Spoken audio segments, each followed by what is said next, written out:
Assalamualaikum warahmatullahi wabarakatuh. Desa Kembang Mati bukan sekedar desa terpencil. Ia adalah tempat di mana rahasia gelap mengakar begitu dalam hingga tak ada seorang pun yang benar-benar bersih dari dosa.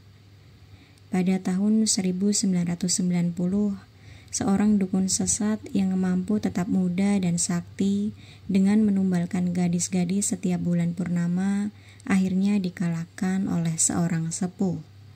Namun, keserakahan membawa malapetaka baru. Ritual kuno yang seharusnya terkunci selamanya kini dibangkitkan kembali, dan kelahiran seorang anak iblis telah dipersiapkan. Ketika kegelapan kembali merayap, bisakah penduduk desa bertahan? Ataukah mereka akan menjadi bagian dari lingkaran kutukan yang tak pernah berakhir? Daripada penasaran, langsung saja ke ceritanya. Dosa yang terikat darah. Desa Kembang Mati selalu tampak seperti desa lain pada umumnya. Namun di balik hiruk-pikuk kehidupan sederhana mereka, tersembunyi sesuatu yang tak pernah dibicarakan dengan suara keras.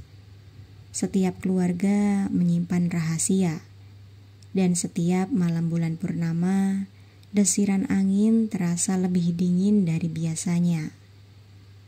Malam itu, seorang gadis bernama Rahayu berdiri di tepi sungai, menatap bayangannya yang bergetar di permukaan air. "Aku merasa ada yang mengawasiku," gumamnya, merasakan sesuatu yang aneh di udara.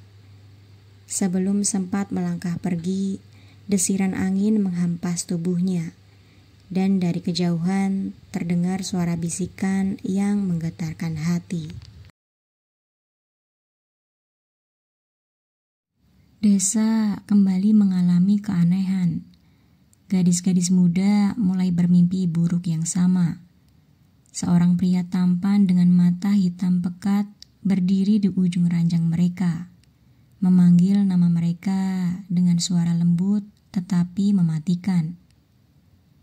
Di siang hari, bayangan tak dikenal terlihat bergerak di sudut desa, mengikuti mereka yang seharusnya tidak diikuti. Rahayu adalah salah satu dari mereka yang merasakannya pertama kali. Ia merasa diikuti sejak malam itu di tepi sungai. Tetapi setiap kali ia menoleh, tak ada siapa-siapa. Namun, ketika ia bangun di tengah malam, ia menemukan sebuah kain merah tua terlipat rapi di tepi jendela kamarnya.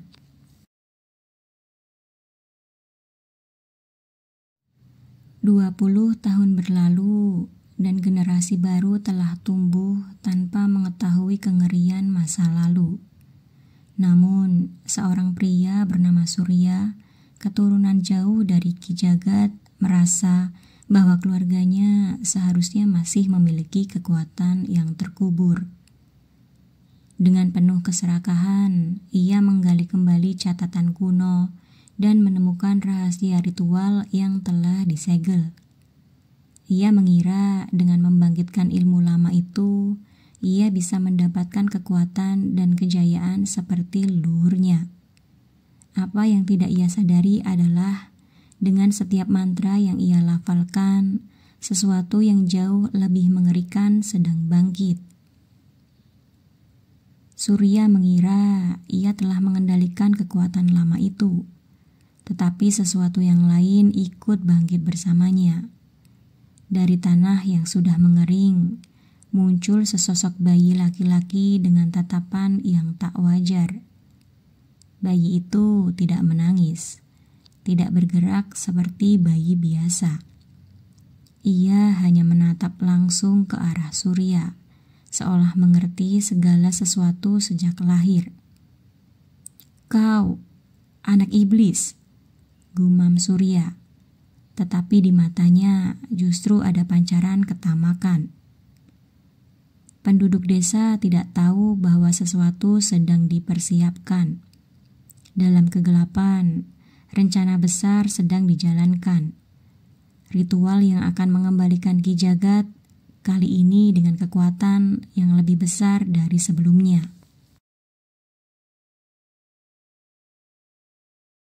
Desa kembali mengalami keanehan. Gadis-gadis muda mulai bermimpi buruk yang sama. Seorang pria tampan dengan mata hitam pekat berdiri di ujung ranjang mereka, memanggil nama mereka dengan suara lembut tetapi mematikan. Di siang hari, bayangan tak dikenal terlihat bergerak di sudut desa, mengikuti mereka yang seharusnya tidak diikuti. Rahayu adalah salah satu dari mereka yang merasakannya pertama kali. Ia merasa diikuti sejak malam itu di tepi sungai. Tetapi setiap kali ia menoleh, tak ada siapa-siapa.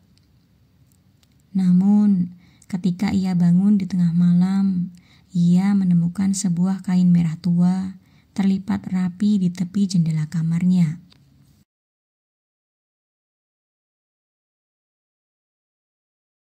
Kengerian semakin nyata.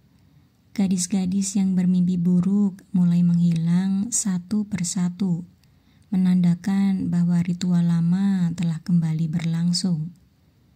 Rahayu dan beberapa pemuda desa berusaha menggali sejarah desa mereka dan menemukan bahwa segel yang dahulu mengurung Ki Jagat perlahan-lahan melemah akibat ulah Surya.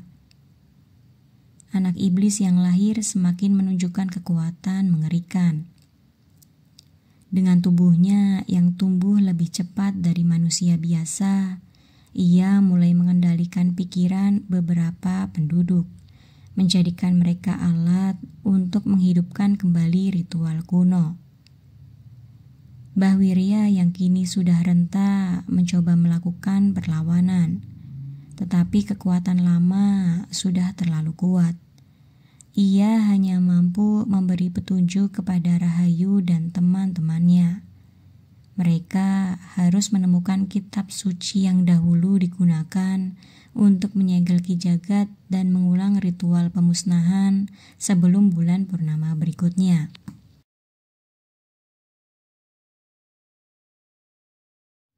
Saat bulan purnama berikutnya tiba, desa sudah berada di ambang kehancuran.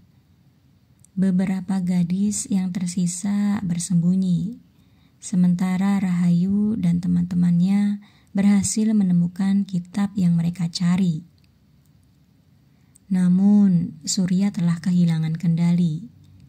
Ia menjadi wadah bagi Ki Jagat yang telah kembali dengan kekuatan yang lebih besar. Dengan tubuh yang kini bukan lagi manusia sepenuhnya, ia bersiap untuk menghabisi mereka semua.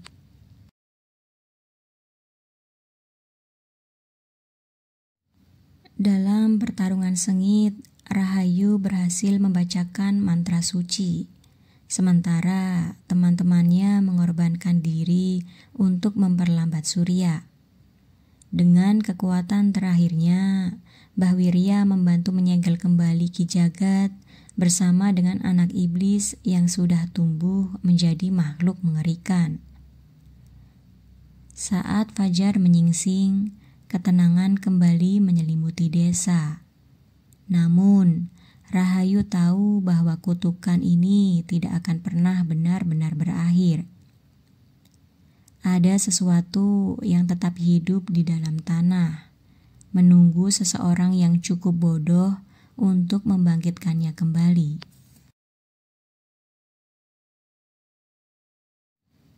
Desa Kembang Mati mungkin bisa berusaha melawan, tetapi kejahatan tidak pernah benar-benar mati.